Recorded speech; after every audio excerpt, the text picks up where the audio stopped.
rosy pink interior, and voila. Look at that, y'all. You see that prime rib? That's prime rib. Hey guys, welcome to my kitchen. I'm Jamison, and this is how I cook. I've been waiting for quite some time to cook this recipe for you guys. I'm gonna make for you prime rib, but we're gonna smoke it and then sear it off in my pit boss. So I know you're saying, hey, I don't have a pit boss at home. I don't have a pellet smoker. I don't even want to grill my prime rib. I just want to cook it in the oven.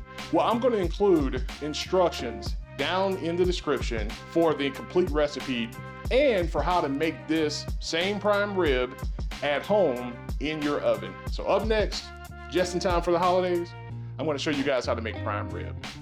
Hey guys, thank you again for watching my channel and watching this video. Do me a favor, hit that subscription button, turn on those notifications, and leave me a comment. What is it that your family likes to eat during the holidays? So this is our prime rib. And as you can see, if you turn this on the side, this looks like a ribeye. That's because all a prime rib is a section of these steaks that they normally would make ribeyes from. So between each of these bones is essentially a ribeye steak, right? So if you cut between the bones, you get a whole ribeye steak. So as you look on the side, here's the eye of your ribeye. This is your cap of your ribeye. This is, I believe it's called the spinalis. And so this is the eye of the ribeye. This is the spinalis. And then on top of here, here's your fat cap, right? Here's your fat cap on your ribeye. And so this is what we're going to season and start working with. Now, this particular prime rib has these trussing strings on it.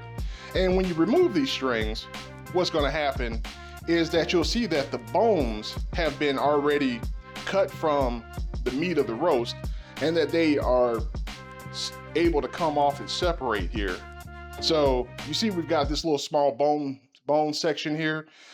These are ribs, right? These are your beef ribs. And so we're going to use these as part of our presentation, as part of our meal. But we're going to start by spending our time seasoning up this actual piece of meat here. So like I do all my meat, I took this and rinsed it under cold water. And I know something about this roast, right? This roast has been in my freezer for a little bit. So this fat here on the very top, I normally wouldn't trim this off, but I'm going to trim a little bit of this off just because, like I said, this has been in the freezer for a while. But with a proper prime rib, you wouldn't want to trim your fat cap. You want to keep all that on there. That helps add flavor. So don't trim it unless it's been in the freezer for a while. And in the case of this roast, it has been. So I'm going to trim a little bit of this off. Okay, so the next thing we want to do is we want to apply some seasoning to this prime rib. So I'm going to start by putting down a layer of beef bouillon. I like to use this Goya powdered beef bouillon because what I like to do whenever I cook beef, especially when I make, something as nice as a prime rib or a steak, is that I want to boost the beef flavor. And so I'm going to put some of this down, and then I'm going to show you what else I put on top of this to get my prime rib seasoned. So there's no magic here, right? All you're doing is sprinkling this on. This is powdered bouillon, which makes it really nice to apply because it's powdered. And so sometimes it comes out a little clumpy, but that's all right. We just rub it in. And notice, I didn't put any binders on this, right? The meat is tacky. The meat will hold the seasoning. You just got to apply the seasoning.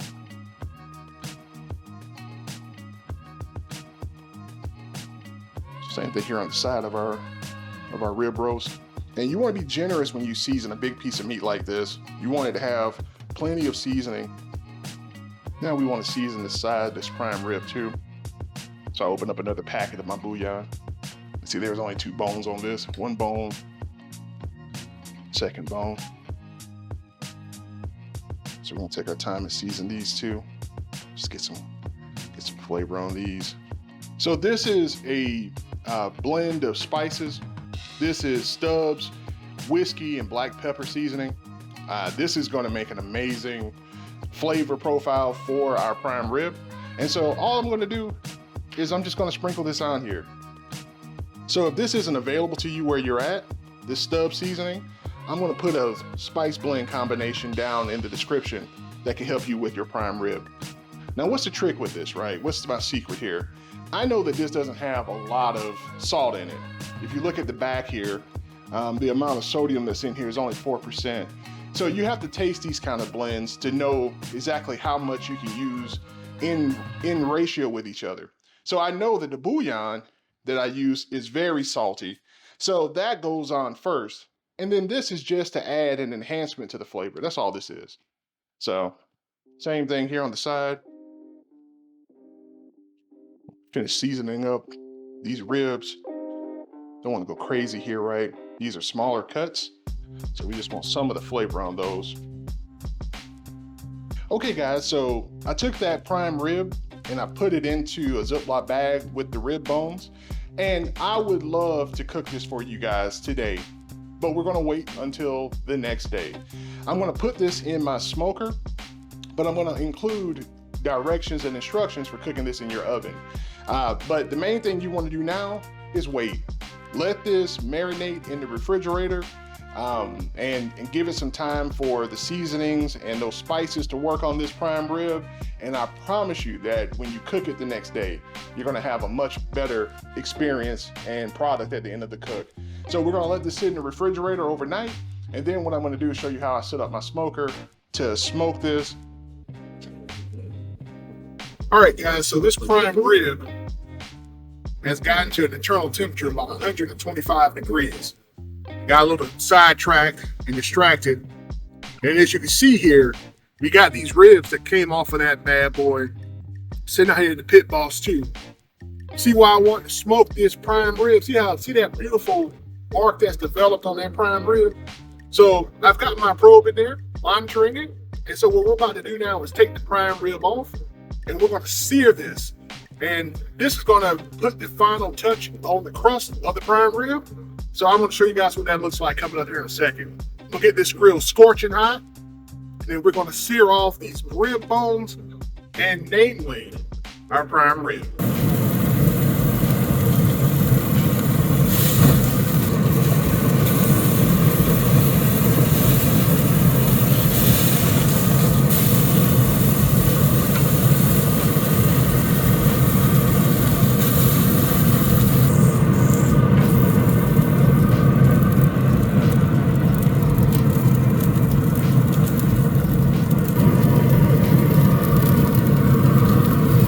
So this is our prime rib.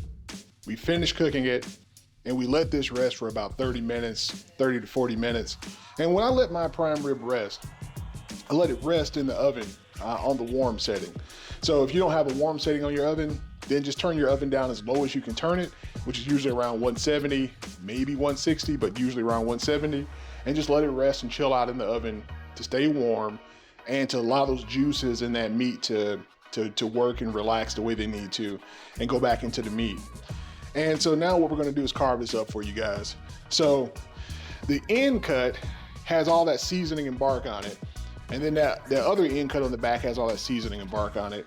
So all we're going to do though, for the first cut, is we're going to cut it about, just, you know, there's no magic here, right? About half this way.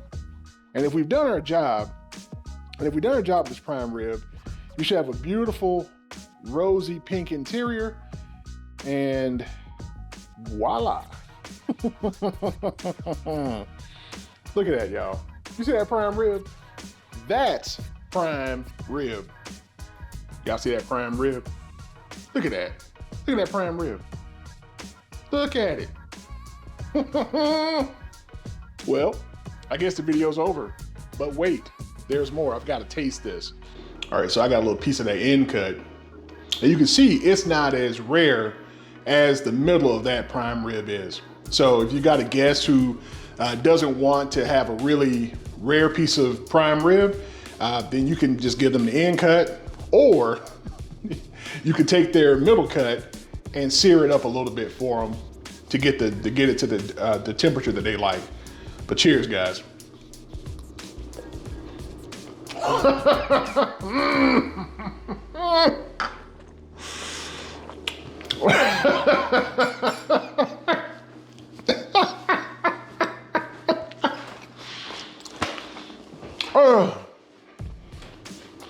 Wait, let me try one more piece of this.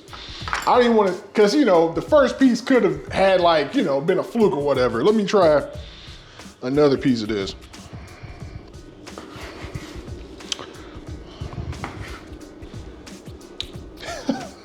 Here we go.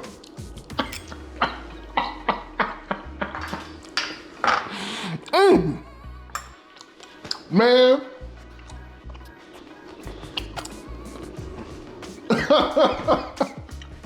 Man, look. First thing you're getting is you're getting smoke.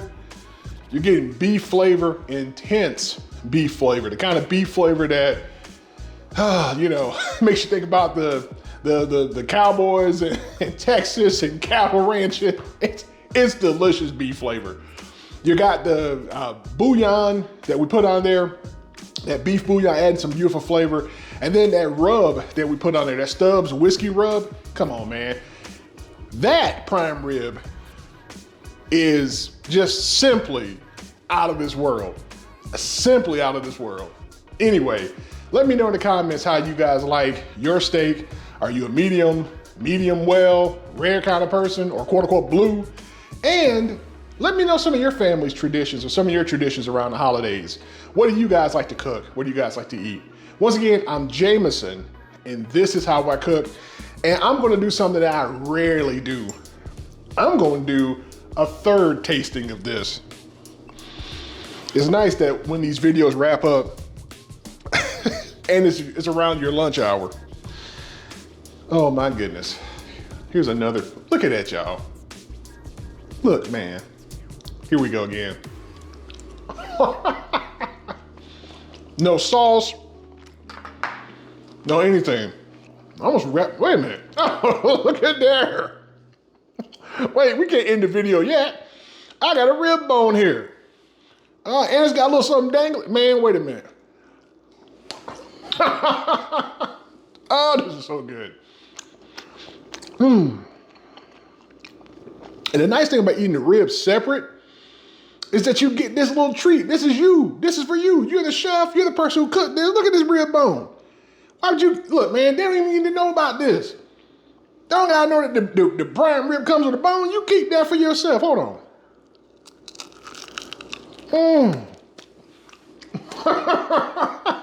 Y'all, I can do this all day. Y'all be good. That's prime rib. My goodness, another bite.